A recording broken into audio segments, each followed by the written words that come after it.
Required,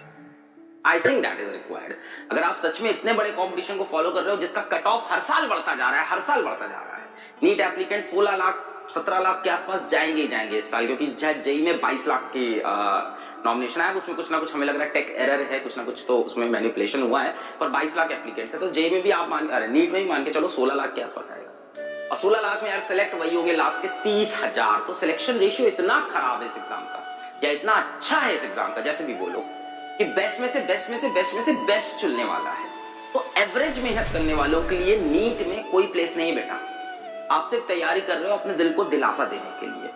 एक mediocre तैयारी से नीट में आप सेलेक्ट नहीं हो सकते, क्योंकि सिलेक्शन का रेशियो बहुत खराब है। मैं ये नहीं कह रहा पेपर बहुत टफ है, पेपर आसान आता है, कट ऑफ ऊपर जाता जा रहा है, सिलेक्शन का रेशियो बहुत खराब है, तो मीडियोकर तैयारी से कुछ नहीं हो सकता। हाँ, सर्वेश सर से भी बात हो रही थी, ये ऑल्सो एन एक्सपीरियंस टीचर, 16 साल पढ़ा रखा है उन्होंने,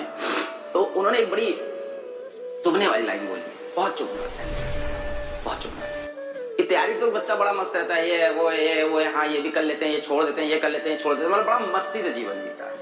और जब रिजल्ट आता है ना तो उसके बाद सारी मस्ती खत्म होती है। बट वो ऑफलाइन के टीचर बताए थे कि रिजल्ट के बाद फिर अपने पेरेंट्स के साथ आता है, सर मैंने कहाँ गलती की, तब उसको एक पॉइंट याद आता है कि कहाँ गलती की।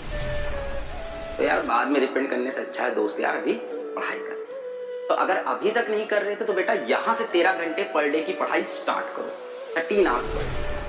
मुझे पता है ये सब बातें करने से थोड़ा सा टाइम वेस्ट होता है क्लास का, बट मुझे यार ये जो हम पढ़ा रहे हैं ना, इससे ज्यादा सिलेक्शन के लिए इंपॉर्टेंट ये बातें जो तुमको बता रहे हैं। 13 घंटे तुम्हारा टारगेट, 13